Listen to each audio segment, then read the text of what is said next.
All right, we finished off here, guys, looking at Mark Twain and John Stuart Mill, and we'll move on for our next session.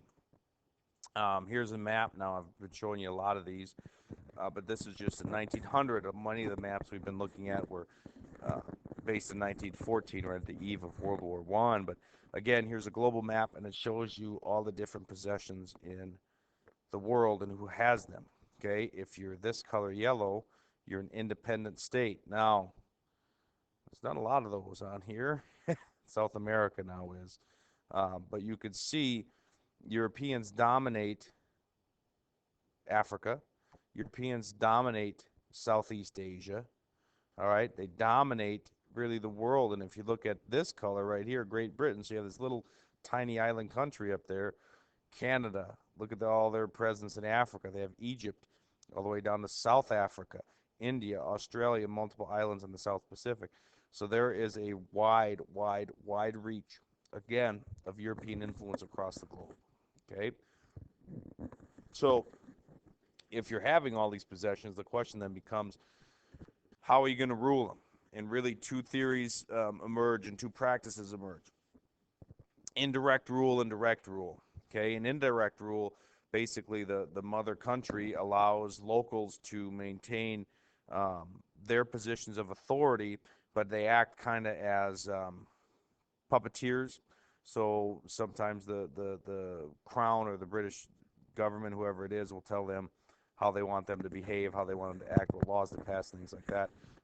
Really, it's good for the colonizing countries because it's cheap and it's convenient. It allows you to rule a little better because people are used to who's telling them what to do. They're used to the authority. Okay, a good example of that is North American colonies, where indirectly they could elect their leaders, like in the House of Burgesses, while the Crown appointed some governors. Okay, direct rule, much like the British presence in India or the Raj, which we'll talk about here in a second, um, inserted foreign authority into their local government. Okay, so officials from Britain, France, wherever would be implanted in the colonies, and they would run the whole show. Now, the chief goal of both of these things are really two.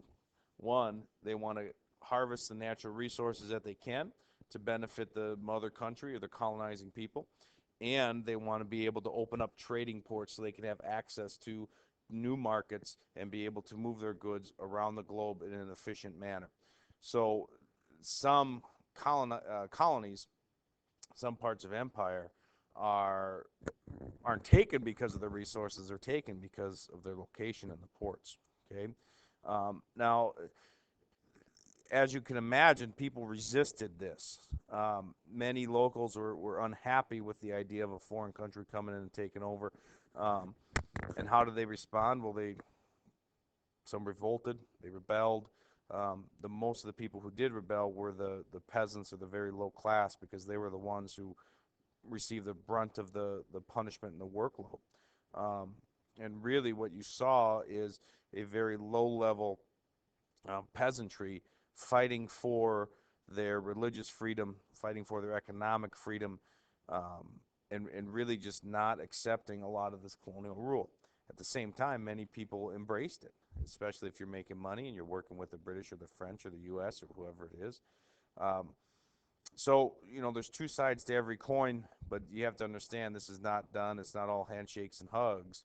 It's some people don't like it, some really agree with it. Okay, now when we look at India, how did the Britons come to control India? Well, you guys probably remember from the U.S. class there was a multiple trading companies, and one of them was the British East India Company, and they set up and controlled trade throughout the Indian subcontinent.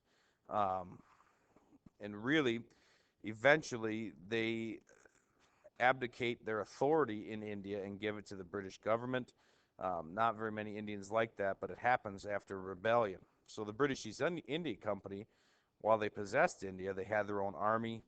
They provided their own um, service. They controlled ports. They controlled cities.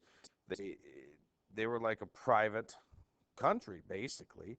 If they wanted their way, they usually got it up until the Sepoy Rebellion. Now, here's a picture political cartoon from the Sepoy Rebellion. If you take just a couple minutes to look at this, it becomes fairly evident. If you look at the shield of the woman in white, you see the scales of justice, and that's the title of this piece as well.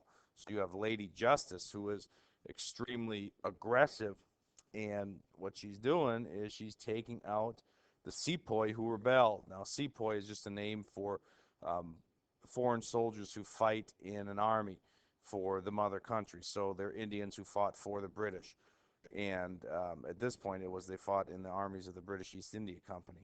But Lady Justice, and if you look at this individual right here, there's another Briton, is standing with Sepoy or Indian bodies around her, slaying people as she goes. And you can see those cowering in the distance. If you look back here, what you see is the Taj Mahal in India. Um, Another building over here, and you see basically British armies moving in at this point too. In the near background, you see other British soldiers. You can tell by their hats, beards, things like that. And when you look at the Indians standing at the feet of Lady Justice, um, some look guilty, some look like they deserve what they get. But the whole point of this is simple: that justice was swift and it was delivered by a righteous figure for righteous reasons. And it really is speaking of the British response to the Sepoy Rebellion. So before the Sepoy Rebellion now, the British East India Company controlled trade and controlled India. Um, since then, so you're looking at the late 1800s, um, Britain took over.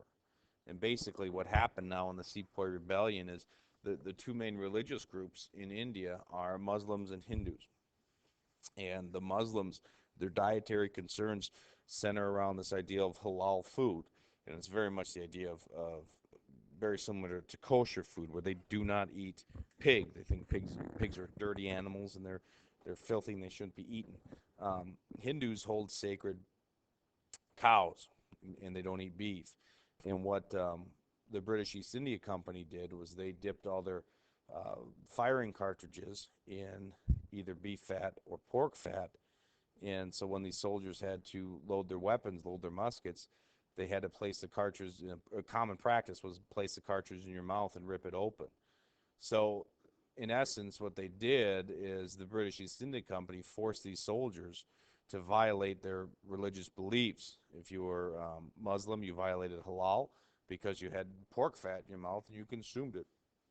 The same thing with Hindus and beef fat. And that led to a wide-scale rebellion. Um, Once it was put down, and that was the cartoon we just looked at, Britain took over.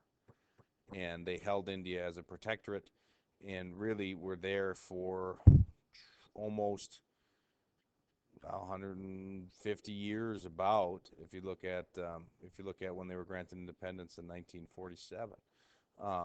So this map shows you where the British controlled and where princely states were. And princely states were states that retained some semblance of local control, but the royalty or the people who still controlled that were loyal to the British. Okay, now we'll stop here and move into Southeast Asia next. Thanks, guys.